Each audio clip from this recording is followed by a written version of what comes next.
علیکم ایوریون، امید کرتا ہوں آپ خیریت سے ہوں گے۔ میں ہوں آپ کا بھائی محمد عثمان اور آپ دیکھ رہے ہیں ہمارا چینل نووا ولاگ۔ جی آج ہم بات کریں گے ایک رجب بٹ نامی شخص کے بارے میں کہ جو آئے دن سوشل میڈیا کے اوپر ایک نئے فتنے سے ابھرتا ہے، جیسا کہ پچھلے دنوں میں کافی دن پہلے اس نے نماز کی بے حرمتی کی اور اس کے بعد اس نے خانہ کعبہ کے اندر جا کے کچھ ناجائز الفاظ استعمال کیے خانہ کعبہ کے بارے میں کہ یہاں بھی سکون نہیں اور پاکستان کے اندر بھی سکون نہیں۔ اور ابھی اس نے حال ہی میں ایک اور گستاخی کی ہے کہ نبی اکرم صلی اللہ علیہ وسلم کی گستاخی کرنے پر جو دفعات پاکستان کے اندر این 295C 295A لگتی ہیں اس کی اس نے بے حرمتی کی ہے کہ میرے اوپر یہ 295C بھی ہے 295A بھی ہے۔ اور ہمیشہ کی طرح وہ گستاخی کرنے کے بعد کبھی قرآن اٹھا لیتا ہے، کبھی مدینے میں جا کے کھڑا ہو کے اپنا ریکارڈ کر لیتا ہے ولاگ اور معافی مانگنا شروع ہو جاتا ہے۔ آج ہم اس کے اوپر بات کریں گے۔ ہمارے ساتھ اسٹوڈیو کے اندر ہیں جناب فیصل آباد کی نامور شخصیت مفتی ضیاء مدنی صاحب۔ ہم ان سے پوچھیں گے کہ اس کے اوپر کیا علماء اکرام کی رائے ہے، اس شخص کو اس دفعہ بھی معاف کر دینا چاہیے یا حکومت کو اسے کڑی سے کڑی سزا دینی چاہیے۔ جی چلتے ہیں مفتی صاحب کے پاس۔ مفتی صاحب جیسا کہ آپ نے سنا ہے کہ رجب بٹ نامی جو شخص ہے اس نے بہت دنوں پہلے بھی گستاخی کی تھی نماز کے اوپر، پھر اس نے معافی مانگی تھی بہت سارے علماء کو اکٹھا کر کے، پھر خانہ کعبہ کے اندر ابھی حال ہی میں اس نے این 295A اور این 295C کی شک کی گستاخی کی ہے۔ تو آپ اس کے اوپر کیا کہیں گے؟ بسم اللہ الرحمن الرحیم۔ میں سب سے پہلے تو آپ کے نووا چینل کا شکریہ ادا کرتا ہوں کہ جس نے اس حساس موضوع پر جو ہے نا وہ سوال و جواب کی ایک نشست بٹھائی ہے۔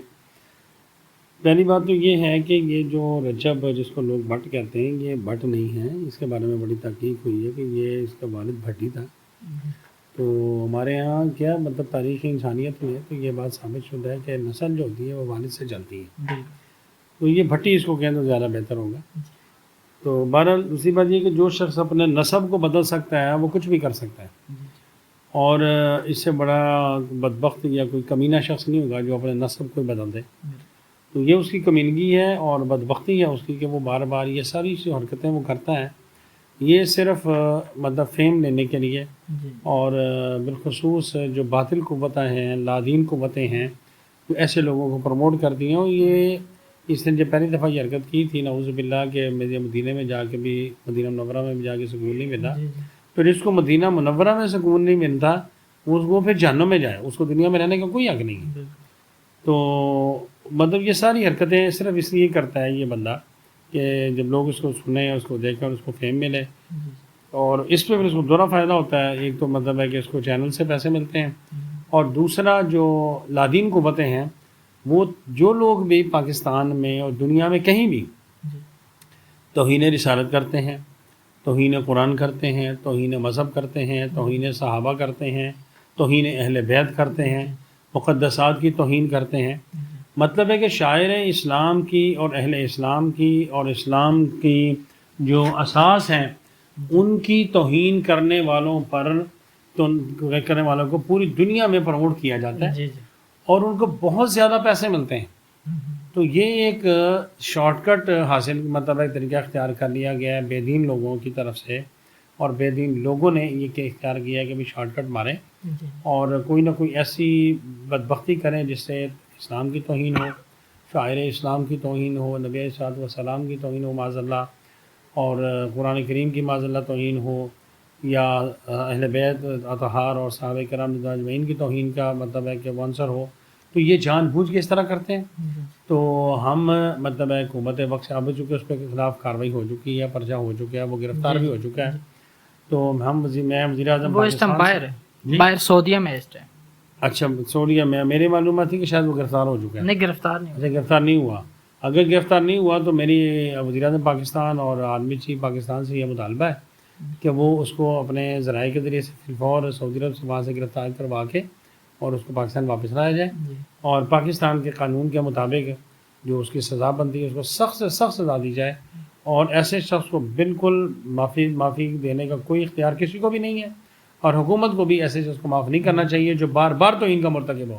ایک دفعہ تو چلو اچانک ہو جاتا ہے، یہ کوئی غلط فہمی ہو جاتی ہے یا اس نے کوئی منہ سے ایسی بات کہہ دی ہے، سب کے لسانی اس کو کہہ سکتے ہیں، لیکن جو شخص بار بار اس طرح کی توہین آمیز گفتگو کرتا ہے، توہین آمیز الفاظ بولتا ہے، تو اس کا مطلب ہے کہ وہ جان بوجھ کے کر رہا ہے اور یہ صرف ڈالر کمانے کے لیے کر رہا ہے۔ تو ایسے شخص کو بالکل بھی جو ہے نا وہ معافی نہیں ملنی چاہیے، اور ایسی سخت اس کو سزا دینی چاہیے کہ وہ دوسروں کے لیے نشان عبرت بنے۔ پاکستان میں لاقانونیت صرف اس لیے بڑھتی ہے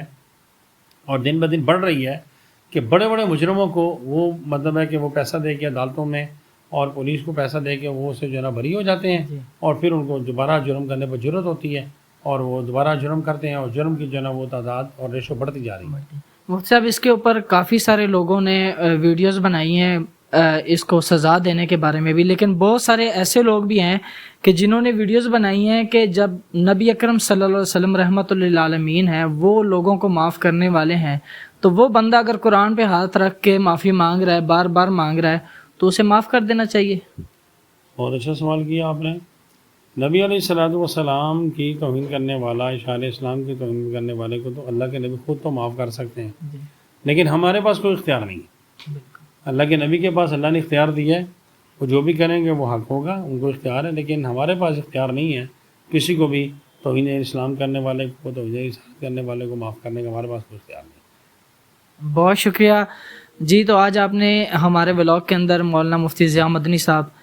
دامت برکاتہم العالیہ کا بیان سن لیا، آپ نے ان کا موقف دیکھ لیا، تو بہت سارے علماء نے اپنا اپنا موقف پیش کیا ہے۔ آج کے ساتھ اسی کے ساتھ آج ہمیں اجازت دیں۔